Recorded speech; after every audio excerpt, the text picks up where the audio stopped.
अल्लाहुम्मा सल्लि अला सय्यदिना शफीउना मौलाना मुहम्मदिन बारिक वसल्लिम सल्लु अलैहि सलातुम व सलामन अलैका या रसूलुल्लाह सल्लल्लाहु तआला अलैहि वसल्लम। खुतबे मसनूना के बाद कुरान मुक़द्दसा की बड़ी मशहूर व मारूफ आयत पाक को मैंने पढ़ने की सआदत हासिल की है। अल्लाह पाक का फरमान है, मैं युतिइल्लाह व रसूलहु फ़क़द फ़ाज़ फ़ौज़न अज़ीमा। जिसने अल्लाह और उसके रसूल सल्लल्लाहु अलैहि वसल्लम की फरमा बरदारी की, उसने बड़ी कामयाबी पाई। जिस जमाने में हम आप रह रहे हैं, अभी जो पूरी दुनिया के हालात हैं नजर के सामने है।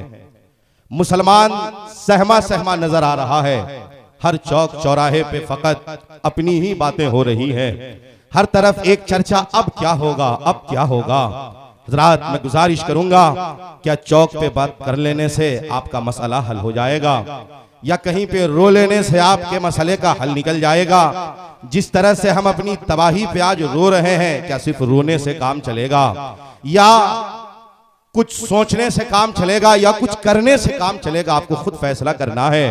जहां पे आप अपनी तबाही पे आज आंसू बहा रहे हैं, कम से कम हमने कभी ये सोचा कि ये तबाही क्यों आई? हमारे किरदार का आज क्या हाल है?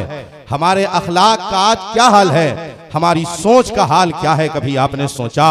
हमारी पहचान जुब्बे और कुर्ते से नहीं है, हमारी पहचान दाढ़ी और टोपी से नहीं है, बल्कि असल हमारी पहचान मुस्तफ़ा जाने रहमत के अखलाक़े पाक से है, रसूल पाक के मुक़द्दस किरदार से है। मगर अजीब इत्तेफाक है, बगैर दाढ़ी वाला आज बर्बादी का सेहरा दाढ़ी वाले के सर डाल रहा है, और दाढ़ी वाले हजरात ये बर्बादी का तमगा बगैर दाढ़ी वाले के सुपुर्द कर रहे हैं। नतीजा ये है, मुसलमान आपस में ही लड़ता नजर आ रहा है, मुसलमान एक दूसरे को कोसता नजर आ रहा है। एक पीर, अगर कोई हमारे इलाके में किसी दूसरे पीर की आमद है तो हम आज दूसरे पीर पे उंगली उठाते नजर आ रहे हैं। हमारा यही शेवा रह गया, हमारी सोच बदल गई है, और यही अगर हाल रहा तो हमको डरने की जरूरत नहीं है। खुद ब खुद हम तबाह हो जाएंगे, बगैर डरे हम बर्बाद हो जाएंगे।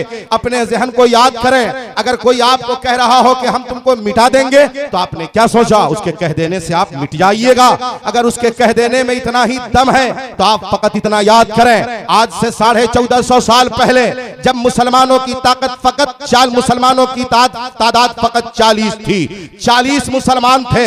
उस वक्त पूरी दुनिया ने, पूरे मक्का के लोग एक होकर मजहब इस्लाम को मक्का में ही समेट देना चाहते थे। तो जब 40 को नहीं रोक पाए तो आज तो अनगिनत हो चुके हैं मुसलमान, आज तो अनगिनत हो चुके हैं मुसलमान। आपको लगता है कोई कह रहा है कि आपको कि आप जुल्म बर्बरियत के पहाड़ तोड़ते हैं। मैं गुजारिश करूंगा दोस्तों, टीवी पे आपको कुछ नहीं मिलेगा, टेलीविजन पे आपको कुछ नहीं मिलेगा। पेपर अगर पढ़ते हैं तो हालात जायजा के लिए, हालात का पता लगाने के लिए पेपर पढ़ लें।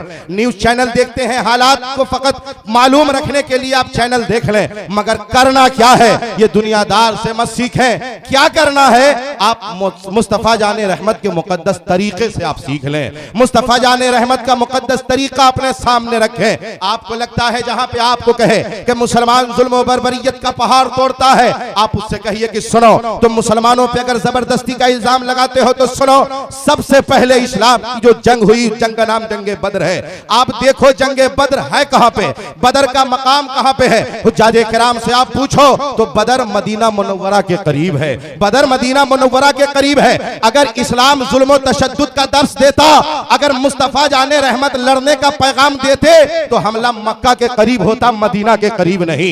मदीना के करीब हमला नहीं होता, मदीना के करीब है बद्र। बद्र में पहले मुस्तफा जाने रहमत के दीवाने नहीं उतरे, कुफ्फार ने पहले मदीना को घेरा था, कुफ्फार ने मदीना को टारगेट लिया था। मुस्तफा जाने रहमत के दीवाने मैदान में उतरे, फकत 313 थे। उधर जालिमों की तादाद 1000 से ज्यादा थी, मुसलमानों की फकत 313 तादाद थी। घोड़ों की तादाद फकत 8 थी, जरा फकत 2 थे। हथियार तलवार फकत 8 तलवारें थी, 8 घोड़े और 3 जरा। आप समझ लें हथियार कितना कम है। फौजी दस्ते के बारे में अगर आप देखें तो फकत 313 है। उसमें भी बहुत ऐसे हैं जो कई रोज के भूखे हैं, मगर सबकी सोच हवाओं से बात कर रही है। सबके सब बिल्कुल सब के सब बिल्कुल तैयार हैं कि मुस्तफा जाने रहमत के ज़ाते बाबरकात पे अगर हमला हो तो हम सब मोर्चा संभालने को तैयार हैं। अपने जहन को करीब करें, इतना कब कमजोर है फौजी दस्ता, मगर मेरे आका सल्लल्लाहु अलैहि वसल्लम का कोई दीवाना घबराया नहीं है।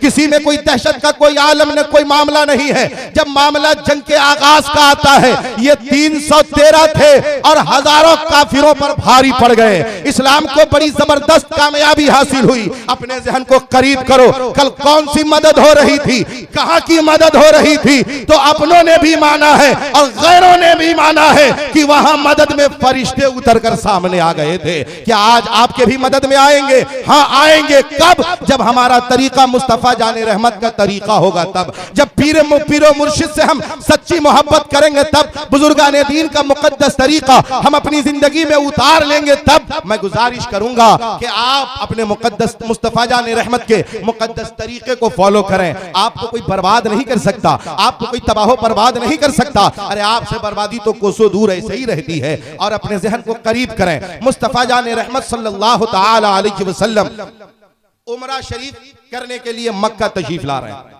6 हिजरी की बात है, 6 हिजरी है। मेरे आका मक्का तशरीफ ला रहे हैं उमरा करने। 1000 या 1500 लोग सहाबी रसूल उस काफिले में शामिल हैं। हुदैबिया के मैदान में आपका काफिला ठहर गया। खबर मक्का वालों को हो गई कि मुस्तफा जाने रहमत अपने 1000-1500 दीवानों के साथ आ रहे हैं मक्का में उमरा करने के लिए। उन्हें हुदैबिया के मैदान में रुक जाने को कहा गया। मेरे आका ठहर गए, वहीं ठहरे हैं मेरे आका सल्लल्लाहु अलैहि वसल्लम। अब बात हो रही है कि सुलह हो जाए। मेरे आका इस पे भी तैयार हो गए कि हाँ सुलह हो जाए। सुलह के लिए क्या हो, तो मक्का के तरफ से 3 बात सामने आई। एक बात, पहली बात ये कि इस साल आपको मक्का में दाखिल नहीं होना है, आप यहीं से वापस हो जाइए। यहीं से आप जहां हैं हुदैबिया के मैदान में हैं, आप वहीं से वापस इस साल चले जाइए। और अगले साल जब आप आएंगे तो सिर्फ 3 दिन आपको मक्का में रहना है, सिर्फ 3 दिन। और उसके बाद 3 दिन के बाद आपको मक्का से वापस चले जाना है। जब आप मक्का रहेंगे तो आपके पास जितनी तलवारें होंगी सबको गिलाफ के अंदर रखना है, किसी को नंगी नहीं करना है। आप 3 दिन के बाद मक्का से चले जाएंगे, ये दूसरी शर्त है। और तीसरी बात यह थी कि अगर मक्का का कोई इंसान मदीना जाता है तो आप उसको मक्का वापस कर दीजिएगा। और मदीना का कोई अगर मक्का रहने आएगा तो हम उसको रख लेंगे। हमारे लोगों को आप रख नहीं सकते, मगर आपके लोगों को हम रख लेंगे। ये 3 बातें थी। हजरत उमर फारूक आजम रजी अल्लाह ताला अन्हु कहते हैं, आका क्या इस्लाम हक पर नहीं है? क्या हम सब हक पर नहीं है? क्या ये कुफ्फारे मक्का बातिल नहीं है? मेरे आका ने कहा हाँ उमर है। तो कहा हुजूर फिर ये कैसी बात है? मेरे आका सल्लल्लाहु अलैहि वसल्लम फरमाते हैं, उमर सुनो, मैं अल्लाह का रसूल हूं, मेरी बात मानो। हजरत उमर फारूक आजम रजी अल्लाह ताला अन्हु खामोश हो गए। पूरा का पूरा मामला थम गया। मेरे आका ने उनकी तीनों बातों को मान ली कि इस साल हम यहीं से वापस हो जाएंगे, अगले साल हम 3 दिन के लिए मक्का आएंगे। ये तीनों बातों को उनकी मान ली है। मेरे आका ने हुक्म फरमाया, यहीं अपनी अपनी कुर्बानी पेश कर दो, यहीं जानवर कुर्बान कर दो, एहराम यहीं उतार लो, चलो यहीं से हम लोग मदीना लौट जाते हैं। सबके सब मदीना लौट गए। सबका चेहरा कुछ न कुछ मायूस है, सब कुछ न कुछ मायूस नजर आ रहे हैं। मेरे आका सल्लल्लाहु अलैहि वसल्लम फरमाते हैं, आज हमने बहुत बड़ी फतह हासिल कर ली है, घबराना नहीं, बहुत बड़ी फतह हासिल कर ली है। जैसे जैसे वक्त गुजरता गया, अगला साल आया, आए वही फकत 3 रोज के लिए। अब उसके बाद जब मक्का के लोग मदीना आ रहे हैं, मेरे आका सल्लल्लाहु अलैहि वसल्लम उन्हें वापस कर दे रहे हैं और कह रहे हैं तुम वापस चले जाओ। इसलिए कि कुफ्फारे मक्का से बात यही है कि हम मक्का वालों को मदीना में न रहने देंगे, लिहाजा तुम मक्का से वापस चले जाओ। जो बात हो गई है उस बात पे हमको अमल करना है। बात हालांकि गैर से हुई है। आने वाले लोग कह रहे हैं हुजूर उस किसी को पता नहीं मैं आया हूं, मैं यहाँ छुप छुप कर रहूंगा। कहा नहीं, जो बात हो गई है, तुम यहाँ से वापस चले जाओ। मेरे आका उसे वापस तो कर देते, मगर वो लोग मक्का वापस नहीं आते, समंदर के किनारे अपनी आबादी बसा के बस जाते थे, अलग बस जाया करते थे। ये खबर जब मक्का वालों को लगी कि जिसको जो लोग यहाँ से मदीना जा रहे हैं, मुस्तफा जाने रहमत उनको वापस कर दे रहे हैं, वो लोग वापस आकर मक्का नहीं आते, बाहर अलग आबादी बसा लेते। अगर यही हाल रहा तो मक्का से लोग निकलते रहेंगे और अलग मुसलमानों की आबादी बसती चली जाएगी, मुसलमानों की तादाद बढ़ती चली चली जाएगी। इसलिए बैन को खत्म किया जाए, पाबंदी को खत्म किया जाए, वरना इस्लाम का फायदा हो जाएगा, हम लोगों का नुकसान हो जाएगा। जिसने कानून बनाया खुद अपने कानून को बर्बाद कर रहा है, जिसने निजाम तैयार किया खुद अपने निजाम को तोड़ रहा है। पहले कानून बनाया था कि इस्लाम को बढ़ने नहीं देंगे, पहले इस्लाम को बढ़ने के लिए, बढ़ने से रोकने के लिए कानून बनाया था, अब इस्लाम को फिर बढ़ने से रोकने के लिए कानून को तोड़ रहा है। इससे क्या साबित हुआ? इस्लाम के मुखालिफत में कानून जो भी बने वो बनाने वाले भी बर्बाद हो जाएंगे और वो कानून भी बर्बाद हो जाएगा। इसलिए कि दुनियावी कानून कोई दुनियादार बनाता है और इस्लामी कानून मदीने के ताजदार ने बनाया है। हज़रात मोहतरम, जरूरत है आज हमें, कोई कहता है बड़ा नहीं खाने देना है, जाओ हम नहीं खाएंगे, हम नहीं खाएंगे, इसलिए कि इस्लाम बड़े के दम पे जिंदा नहीं है, इस्लाम मुस्तफा जाने रहमत के करम पे जिंदा है, गरीब नवाज के निगाहे तवज्जो पे जिंदा है। मैं गुजारिश करूंगा, मगर हमें हर हाल में अपने बड़ों का एहतराम करना होगा, हर हाल में हमें बुजुर्गों का एहतराम करना होगा, हर हाल में हमें बुजुर्गों की बारगाह से जुड़ के रहना होगा। आपके दादा जहां से बैठ है, अब अपने पूरे खानदान को उस सिलसिले में दाखिल करा लें। इसलिए ये न सोचें कि 25 साल का है कैसे मुरीद करा दें, अभी 60 साल का होगा तब मुरीद करवाएंगे। आप चले जाएं गुजरात के इलाके में, 8 से 10 साल का बच्चा है, उससे उसका नाम पूछें, वो नाम बताएगा, उससे उसके बाप का नाम पूछे, वो बाप का नाम बताएगा। अब उससे पूछिए तुम्हारे पीर साहब का क्या नाम है, 8 साल का बच्चा अपने पीर का भी नाम बता रहा है। उससे पूछिए पीर का वजीफा क्या है, 8 साल का बच्चा पीर का दिया हुआ वजीफा भी बता रहा है। कह रहा नमाज पढ़ते हो, कहा किसने कहा है, हमारे पीरो मुर्शिद ने कहा है नमाज पढ़ो। 8 साल का बच्चा पक्का सुन्नी है। अब अगर वो डॉक्टर, प्रोफेसर, इंजीनियर, लेक्चरर भी बन जाएगा, उसके अकीदे का कोई सौदा नहीं कर सकता है। इसलिए मैट्रिक में जा रहा है, अपने पीर को फोन कर रहा है, सर 10वीं के एग्जाम में जा रहे, हुजूर दुआ कीजिएगा। ऑल इंडिया कंपटीशन में बैठ रहा है, अपने पीरो मुर्शिद को कॉल कर रहा है। जब कामयाब हो जा रहा है तो बाप माँ को फोन करता है, फौरन अपने पीरो मुर्शिद को फोन करता है, कहता हुजूर आपकी दुआ से कामयाब हो गए। मगर आज हमारे बच्चे कैसे हैं इस इलाके के, जरा गौर करो, पीर की बारगाह में वो आते नहीं है, मैट्रिक तक वो सुन्नी रहते हैं, इंटर में जाते ही वहाबियत का बुखार चढ़ने लगता है, 90-95 डिग्री का वहाबियत का बुखार आ जाता है। अगर मेडिकल कंपटीशन में बैठ गए तो वो 100 के ऊपर चला जाता है, माँ बाप के तहजीब को बुरा भला कहने लगता है, अपने पूर्वजों के तहजीब को अकोसने लगता है। आखिरकार आपकी नस्लें बर्बाद हो रही हैं, आपकी औलादें बर्बाद हो रही है। इसका जिम्मेदार कौन है, बताइए कौन है?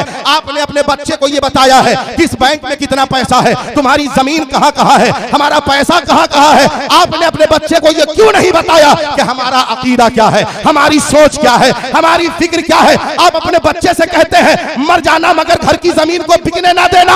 आप अपने बच्चे से क्यों नहीं कहते जमीन बिकती है बिक जाने देना, मगर बेटे अकीदा का सौदा न होने देना। मुस्तफा जाने रहमत की मोहब्बत जो हमारे खानदान में राइज है, इसका सौदा न होने देना। आप क्यों नहीं कहते हैं कि आप चाहते हैं आप मर जाए तो आपके बेटे आपके कब्र पे जाके फातिहा न पढ़े? क्या आप चाहते हैं कि आपके बेटे आपके लिए इसाले सवाब की महफिलें न करें? आपके बेटे अगर दीन से दूर होंगे, अल्लाह वालों की बारगाह से दूर होंगे, उनके दिल में खुद ब खुद डर, अल्लाह पाक का अगर डर नहीं बसेगा तो दुनिया का डर तो बस ही जाएगा, दुनिया का डर तो बस ही जाएगा। बस आखिरी बात सुने, 2 से 3 मिनट में मैं अपनी गुफ्तगू को खत्म कर रहा हूं। जो मुझे वक्त मिला है उसमें भी 2 मिनट अभी बाकी है, बहुत पिकअप में जा रहा हूं। अक्सर होता है इत्मीनान से बोलना पड़ता है, जोरदार आवाज में सारे लोग यहां से लेकर वहां तक एक मर्तबा कहिए या रसूल अल्लाह, और जोरदार आवाज में कहिए या रसूल अल्लाह सल्लल्लाहु ताला अलैहि वसल्लम। आज देखिए कहा जाता है गरीब नवाज रज़ी अल्लाह ताला अन्हु की बारगाह में आज लाखों की भीड़ है। अजमेर शरीफ में आज 3 रखने की जगह महफूज मौजूद नहीं होगी, बहुत भीड़ भाड़ पूरे हिंदुस्तान में कहीं भी नजर उठाकर देख लें आप, जहां जहां गरीब नवाज के दीवाने बसे हैं, हर जगह उनकी अजमतों के नारे लग रहे हैं, महफिलें सजी हुई हैं। आज सच्ची बात, अगर आपकी जमीन पे कोई कब्जा कर ले तो उस जमीन को बचाने के लिए रेफरेंस क्या पेश किया जाता है, ये कि ये जमीन पिछली 6 पीढ़ी से मेरी है। कैसे? ऐसे छठे नंबर पे आपके दादा का क्या नाम था पता नहीं है, मगर जमीन को बचाने के लिए सब पता चल जाता है कि लकड़दादा का नाम क्या है पता चला, तब कहा यह जमीन मेरे लकड़दादे की थी, उसके बाद उनके नाम, उसके बाद उनके नाम, इस तरह से ट्रांसफर होते होते आज हमारी है, अपनी जमीन बचाने के लिए। आज अगर आप पे हमला हो रहा है तो आप बैक में नहीं जा सकते हैं कि हम लोग नए नहीं हैं, हम लोग बहुत पुराने हैं। और अगर गरीब नवाज की बरकत से हम लोग यहां हैं, तो जब सरकार गरीब नवाज यहां तशरीफ लाए तो कहां ठहरे थे? बात बहुत मशहूर है। जिस मैदान में ठहरे थे सरकार गरीब नवाज, वहां राजा के ऊंट बांधे जाते थे। बराबर है बात, ऊंट बांधे जाते थे। गरीब नवाज से कहा गया आप उठ जाइए। ख्वाजा पाक ने कोई लफड़ा मोला था, कहा था नहीं उठेंगे, कहा उठिए, मेरे ख्वाजा उठ गए, दूसरी जगह जाके बैठ गए। अगले दिन क्या हुआ? जब लोग गए उस ऊंट को उठाने तो ऊंट उठ नहीं रहा। मैं वाकया सुनाना नहीं चाह रहा हूं। अगले दिन जिन लोगों ने पहले दिन उठाया, अगले दिन वो गए ऊंट उठाने तो उनके ऊंट उठ नहीं रहे। फिर किनको खोजने लगे? मालूम पड़ा जिन लोगों ने उठाया था वही लोग ख्वाजा गरीब नवाज को खोज रहे हैं। कहां है, किधर है? जाकर माफी मांगी, कहा दुआ कर दो बाबा, वो मेरे ऊंट उठ नहीं रहे। गरीब नवाज ने जब कहा जा तेरे ऊंट उठ गए होंगे। गरीब नवाज जब दोबारा जहां पे बैठे थे वो अनाज सागर के पास का हिस्सा था, और जहां पहले बैठे थे जहां से उठाया गया था वो आस्ताना पाक के पास का हिस्सा था। दूरी दोनों को देख ले। गरीब नवाज वहीं से कहते जाओ तेरे ऊंट उठ गए होंगे। अब जब ये लोग आए तो क्या देखे? ऊंट सब के सब खड़े हैं। अर्ज ये करना है, ख्वाजा ने सिर्फ ऊंट को उठाया नहीं, रहती दुनिया तक के लिए हिंदुस्तान भर के अपने दीवाने को एक दर्श दिया।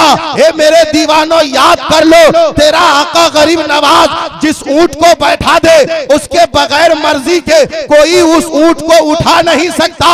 तो जब हम उनके दीवाने बनकर रहेंगे तो जब तक ख्वाजा नहीं चाहेंगे मेरा कुछ नहीं हो सकता है।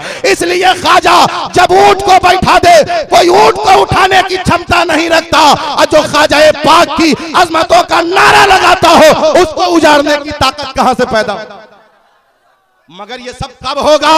जब आपके दिल में ख्वाजा पाक की सच्ची मोहब्बत होगी, तब होगा। ख्वाजा गरीब नवाज की बारगाह में एक ज़ईफा आती है, आके कहती है हुजूर जालिमों ने मेरे बेटे को फांसी के फंदे पे चढ़ा दिया है। वो बेगुनाह था, वो बेगुनाह था। मैंने बार बार कहा मेरा बेटा बेगुनाह है, वो बेगुनाह है, मगर किसी ने मेरी एक बात न सुनी। मेरे बेटे को फांसी के फंदे पे चढ़ा दिया है। मेरा एक ही लाल था, अब तो पूरा मामला मेरा उजड़ गया। मां रो रही है, कह रही है ख्वाजा मेरा बेटा बेगुनाह था। सरकार गरीब नवाज खड़े होते हैं, आशा को लेते हैं और कहते हैं चल तेरे बेटे की लाश कहां है, लेके चल। गरीब नवाज वहां आए, उसके लाश के करीब आए, अपने आशा मुबारक को गरीब नवाज उस लाश के बदन में उस लाश से टच करते हैं, उसके करीब ले जाते हैं और कहते हैं हे नौजवान, अगर तू वाकई में बेगुनाह था, अगर तेरा कोई कसूर नहीं था तो अल्लाह की मर्जी से उठ खड़ा हो जा, अल्लाह की मर्जी से उठ खड़ा हो जा। इतना कहना था जिसको फांसी के फंदे पे चढ़ा दिया गया था, जिसे मौत के घाट उतार दिया गया था, गरीब नवाज ने कहा वाकई में अगर तू बेकसूर है उठ अल्लाह के नाम से खड़ा हो जा। वो इंसान नौजवान खड़ा हो जाता है। माँ अपने बेटे से लग के रोने लगती है, खुशियों का इजहार करने लगती है। अर्ज ये करना है माँ को भी गरीब नवाज से सच्चा प्यार, माँ को भी गरीब नवाज पे सच्चा यकीन था, माँ भी गरीब नवाज से सच्ची मोहब्बत करती थी। मगर आज हम गरीब नवाज की अजमतों का नारा तो लगा रहे हैं, बल्कि उनके बल्कि हम उनकी अजमतों का नारा लगा रहे हैं, मगर उनके मुकद्दस तरीके को छोड़ते जा रहे हैं, उनके प्यारे रास्ते को हम छोड़ते जा रहे हैं। याद रखें इस हिंदुस्तान में जब तक हम गरीब नवाज के मुकद्दस तरीके पर चलते रहेंगे तब तक हम आबाद रहेंगे, और जिस दिन गरीब नवाज का तरीका हमने छोड़ दिया बर्बादी उसी दिन से हमारी शुरू हो जाएगी, बर्बादी उसी रोज से हमारी शुरू हो जाएगी। अब याद रखें अल्हम्दुलिल्लाह ये इलाका पीरे तरीकत रहबर राह शरीयत हजरत अल्लामा हाज शाह ज़ियाउल मुज्तबा कामिल हुसैनी शरीफ के साहिब सज्जादा है। इस पूरे अतराफ में इनके मुरीदों का बड़ा लंबा चौड़ा हल्का है। हुसैनी शरीफ का वो सुहाना मंजर देखकर आपको भी लगता होगा, मन बिल्कुल बाग बाग हो जाता होगा। आज मिंबर शरीफ पर तशरीफ फरमा है। मैं गुजारिश करूंगा अगर आप किसी सिलसिले से दाखिल ना हो तो बड़ा सुनहरा मौका है। आज हुजूर ज़ियाउल मुज्तबा कामिल हुसैनी शरीफ से भी तशरीफ फरमा है। हुजूर काजी शरीयत मुफ्ती शमीमुल कादरी साहब किबला मद्दजिल्लहुल अली व नूरानी तशरीफ फरमा है। मैं गुजारिश करूंगा अपने वक्त को हाथ से जाने न दें। ये मुबारक और मसूद मौका है, इसको हाथ से जाने न दें। और ये ना सोचें मैं अभी जवान हूं अब मुरीद क्यों हो जाऊं, अभी और उम्र ढलने दो। नहीं, जब मौका मिले और जहां से घर वाले मुंसलिक हो वहां हो जाया करें। इसलिए जब हम बुजुर्ग की बारगाह से जुड़ जाएंगे, उनके दामने करम में रहेंगे, तो यकीनन जब मेरा अकीदा संवर जाएगा तो हमारी आकिबत भी संवर जाएगी। मौला कदीर की बारगाह में दुआ है, मौला मुझसे कहने में, सामईन के सुनने में आमदन सहवन की गलती सरजद हुई हो मैं तेरी बारगाह में तहे दिल से तौबा करता हूँ। सारे लोग मिलकर बाआवाज़े बुलंद पढ़िए, अस्तगफिरुल्लाह रब्बी मिन कुल्ले ज़ंबिन व अतूबु इलैहि। यहाँ से लेकर वहाँ तक सारे लोग पढ़िए ला इलाहा इल्लल्लाह मुहम्मदुर रसूलुल्लाह सल्लल्लाहु अलैहि वसल्लम व मा तौफीकी इल्ला बिल्लाह। अस्सलामु अलैकुम व रहमतुल्लाह।